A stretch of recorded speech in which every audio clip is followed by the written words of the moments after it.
3, 2, 1.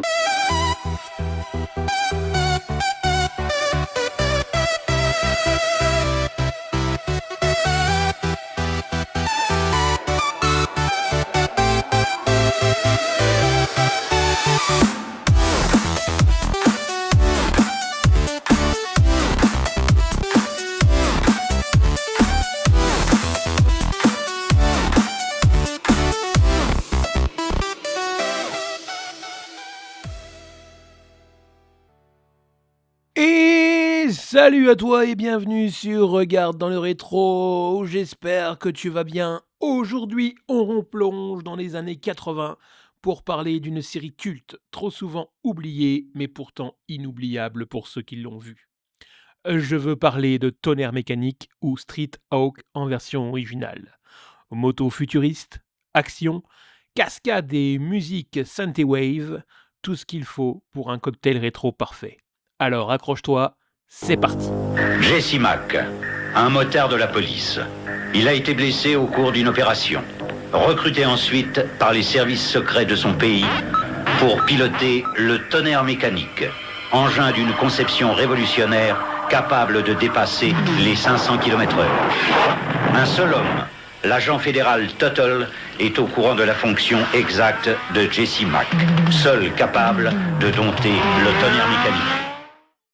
Nous voici revenus en 1985, à une époque où les séries d'action technologiques sont en plein boom.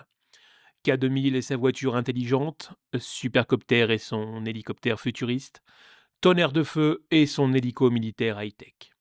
Dans ce courant, ABC décide de développer un nouveau concept, un justicier urbain équipé d'une moto ultra sophistiquée. Le résultat devient Street Hawk, diffusé pour la première fois en janvier 1985. À l'origine, le concept devait être beaucoup plus sombre, centré sur une ville ravagée par le crime, mais le studio impose une version plus grand public, mélangeant policier, science-fiction légère et aventure. Le tout typique télé des productions de l'époque. Dans Tonnerre Mécanique, on suit Jesse Mack, interprété par l'acteur Rex Smith. Jesse est un ancien policier affecté au bureau des relations publiques après avoir été blessé lors d'une intervention.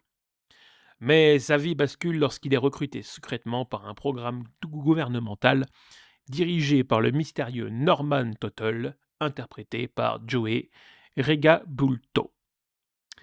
L'objectif, combattre le crime grâce à Street Hawk, une moto expérimentale aux performances incroyables.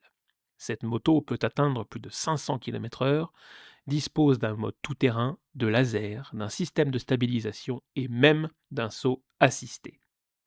La mission de Jesse, devenir un justicier nocturne tout en gardant secrète son identité, même auprès de ses collègues.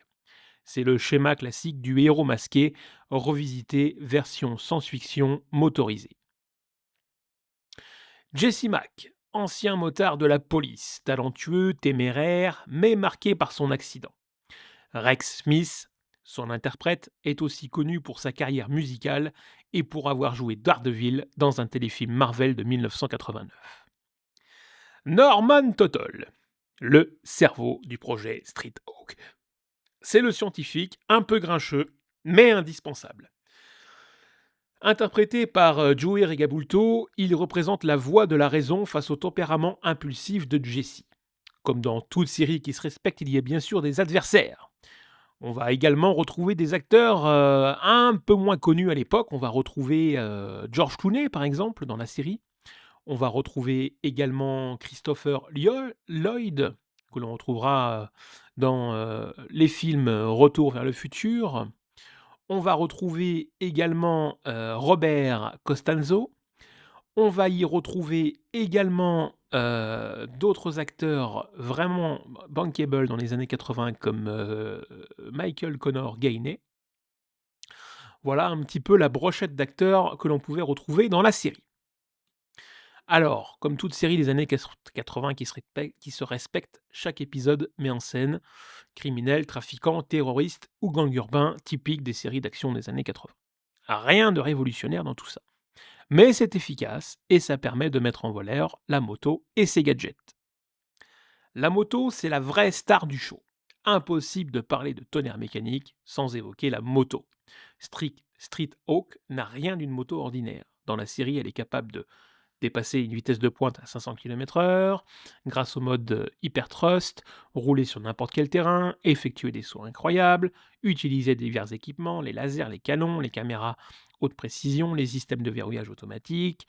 Mais, bien sûr, dans la réalité du tournage, les choses sont un peu différentes. La moto utilisée est principalement une Honda XR 500 modifiée, accompagnée de modèles supplémentaires pour les scènes plus rapides ou dangereuses. De nombreuses prises de vue ont été tournées en accéléré pour accentuer la sensation de vitesse, ce qui donne ce look typique des années 80. Un peu kitsch, mais tellement charmant. Même la musique de générique, composée par Tangerine Dream, contribue à donner un style unique à la moto. Futuriste, électronique et bien sûr iconique. La série ne comporte qu'une seule saison, bien malheureusement, mais elle suit une structure assez régulière. Un crime ou une menace apparaît, Jesse enquête en tant que policier, le soir venu, il sort la moto pour poursuivre les criminels, course-poursuite, gadget high-tech, cascade, capture finale ou neutralisation des méchants. Les épisodes sont sensiblement tous sur ce schéma-là. C'est simple, efficace, rythmé, rapide, et l'action repose toujours sur les capacités spectaculaires de la moto. Le ton mélange sérieux et humour subtil, avec la relation souvent conflictuelle entre Jesse et Norman, ce qui ajoute une dimension humaine à l'histoire. Pourquoi cette série a été annulée ? Malgré son potentiel, Tonnerre Mécanique s'est arrêté après 13 épisodes seulement. Plusieurs raisons expliquent cet arrêt. La concurrence féroce avec d'autres programmes plus populaires, un coût de production très élevé, notamment à cause des cascades et des effets spéciaux, et bien sûr, et bien malheureusement, une audience largement insuffisante. La série n'ayant pas réussi à s'imposer durablement. Pourtant, cette série a acquis au fil des années un véritable statut culte, en particulier en Europe, où elle a été très diffusée dans les années 80 et 90. Mais alors, quel héritage me direz-vous de Tonnerre Mécanique ?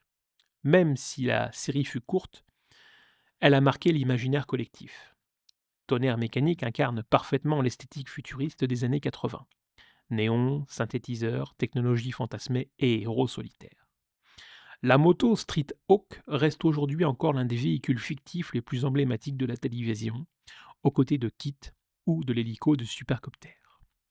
On trouve encore des répliques fabriquées par des fans, des restaurations de motos utilisées sur le tournage, des communautés en ligne dédiées à la série, et même des projets amateurs visant à imaginer une suite ou un reboot. La série a aussi influencé plusieurs jeux vidéo et œuvres pop culture centrées sur les motos futuristes. Pour conclure, Tonnerre Mécanique, malgré sa durée de vie très courte, reste une pépite de la télévision des années 80. Simple, fun, pleine d'action et avec une identité musicale et visuelle inimitable.